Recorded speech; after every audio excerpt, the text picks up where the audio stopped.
Ce Shabbat est celui qui va nous révéler un des textes dans la paracha, Veshavta ad Hashem Elohecha. J'ai toujours dit que la croyance, la émouna d'un juif, c'est toujours, elle se teste par le jour du Shabbat. Voilà, il ne faut pas aller très loin. Le jour du Shabbat est un jour tellement kadosh, tellement saint, et chaque juive, elle a l'épreuve. Comment observer complètement, totalement le Shabbat. Et nous avons cette mitzvah de Meshameru Béné Israël et à Shabbat. Nos sages ont dit dans le texte concernant Bereshit, il y a un verset dans Jérémie, chapitre 2, verset 4. Shim'u devar Adonai. Écoutez la parole de l'Éternel, du Seigneur. De quelle parole s'agit-il? Nos sages disent En davar ela shmirat Shabbat. Parce que Dieu, il dit par le prophète Jérémie. Donc ici on parle après la destruction du deuxième temple. Et Jérémie prophétisait que s'ils avaient observé le Shabbat, on n'aurait pas causé la destruction du temple. Qu'est-ce que ça veut dire? Ça veut dire que lorsqu'un juif, il observe le jour où Hachem il s'est reposé, pour nous dire qu'il faut rester inactif des 39 travaux, cela veut dire que ces 39 travaux ont une raison, pas seulement de chiffre 39, mais le chiffre 39 est le chiffre qui indique les 39 malédictions qui sont venues après la faute. Lorsque Hava et Adam ont désobéi à Hachem, ils ont consommé le fruit interdit du bien et du mal, le fruit de connaissance. Il faut savoir qu'il y a eu 39 malédictions. 10 a reçu Adam, 10 a reçu Hava, 10 a reçu le serpent et 9 a reçu la terre. Nous le savons ça. Je me rappelle un jour, lorsque il y avait la guerre avec Bagdad, et Saddam Hussein, comme un fou, il lui a pris d'envoyer 39 scuds sur Israël.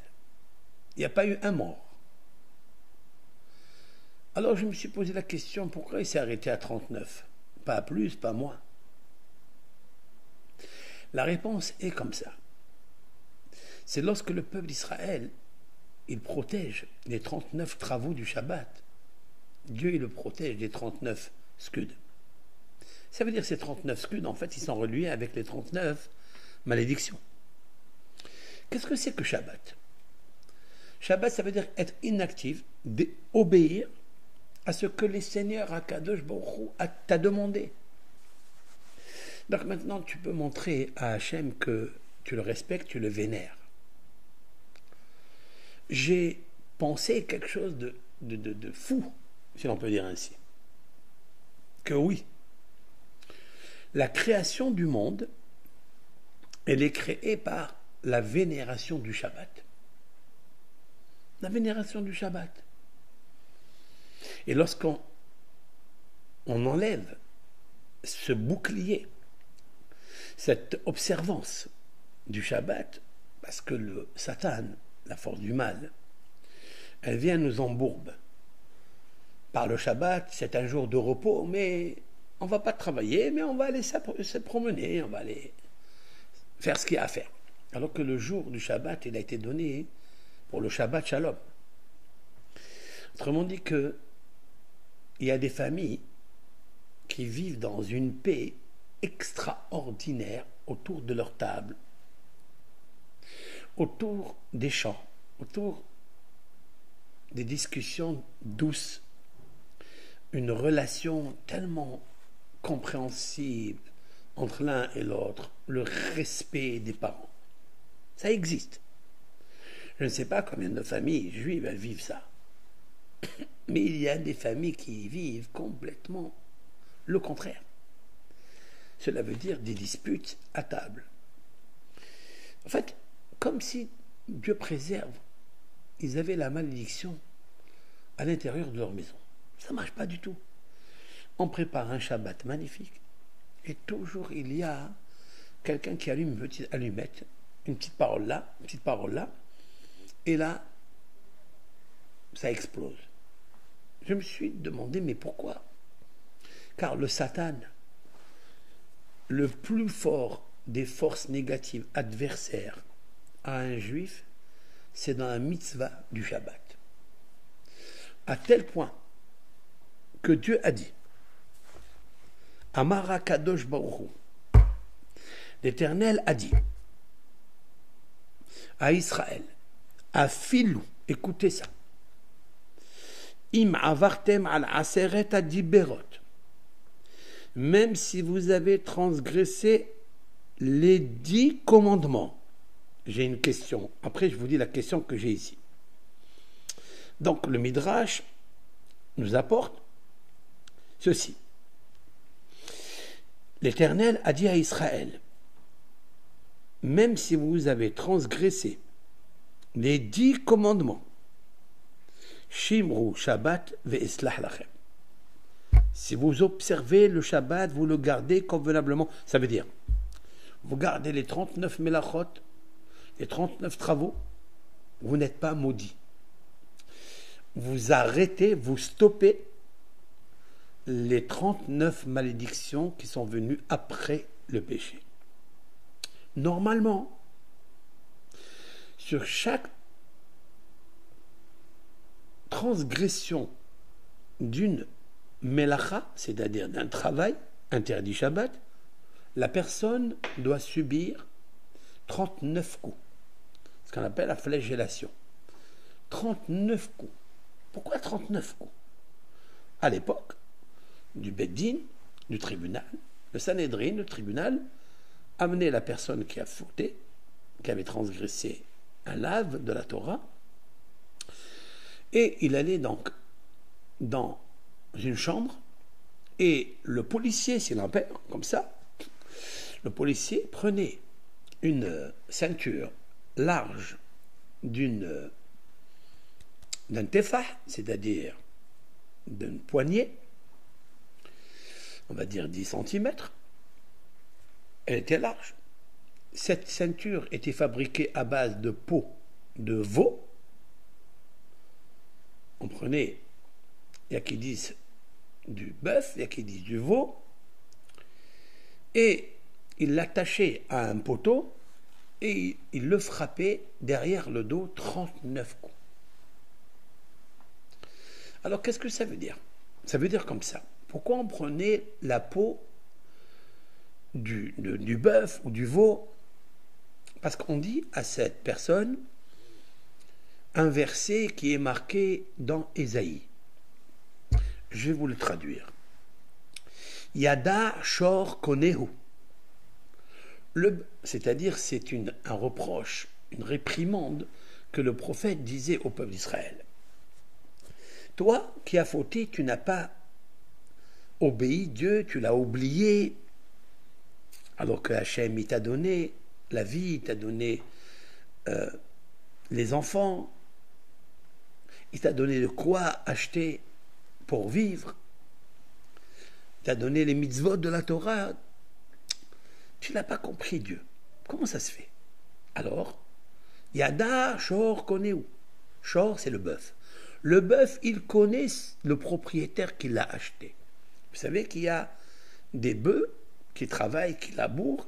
Il voit toujours son propriétaire le diriger, le guider et lui donner à manger. Lorsqu'il a fini du travail, il sait où son propriétaire lui pose la nourriture pour qu'il se restaure.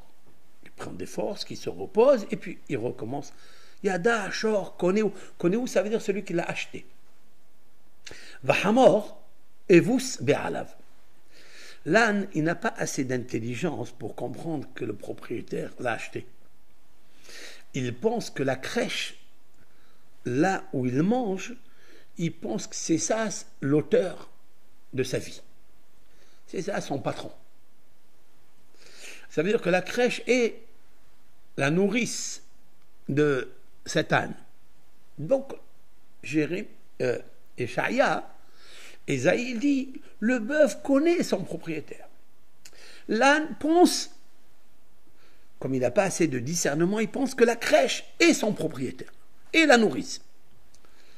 Israël a ami Lohid Bonen. Israël, il ne me connaît pas et il n'a pas réfléchi. Qu'est-ce que j'ai fait pour lui?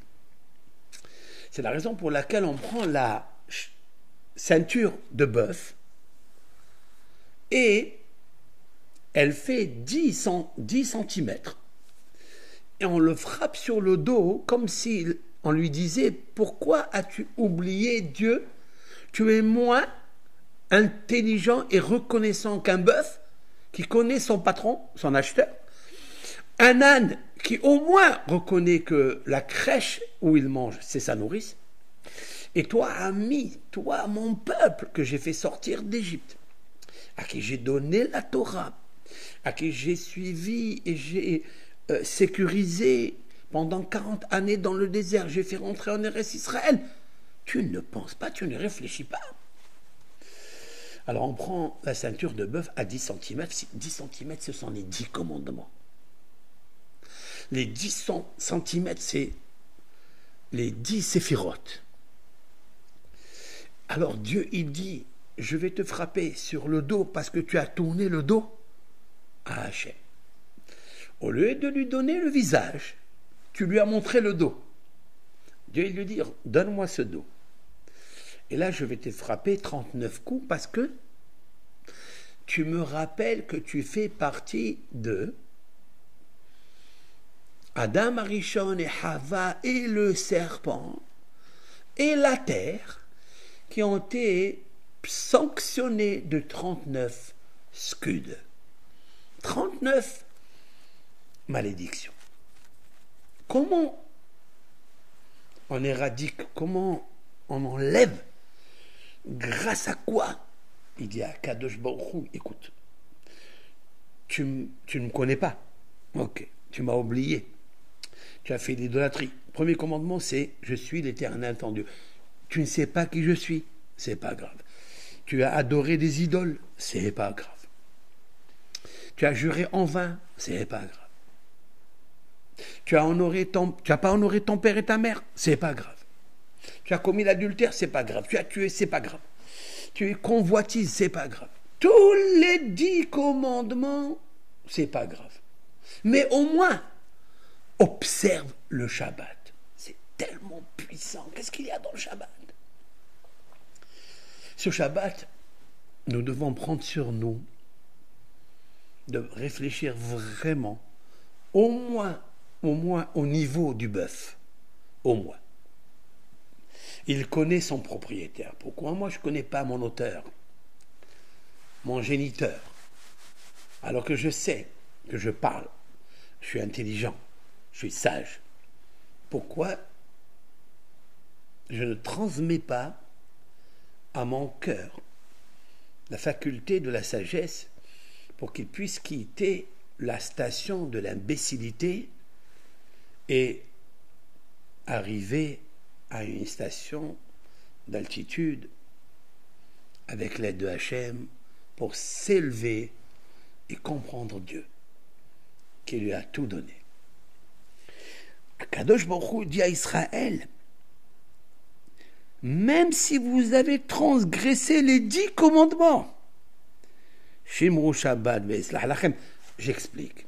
Les 10 commandements, il y a là-bas aussi observe le Shabbat. Donc il fallait dire autre chose. Il fallait dire, ça c'est ma question, il fallait dire, même si vous avez transgressé 9 commandements, mais vous avez gardé au moins l'observance du Shabbat, les 39 travaux à ne pas transgresser, alors je vous pardonne. Ani eslah lachem, je vous pardonne. Pourquoi il dit 10 commandements alors qu'on a observé le Shabbat? La réponse est la suivante. Même si tu as transgressé toute l'année le Shabbat, toute ta vie, tu as transgressé tous les Shabbats. Mais maintenant, je te demande d'observer un Shabbat convenablement, je te pardonnerai tes fautes.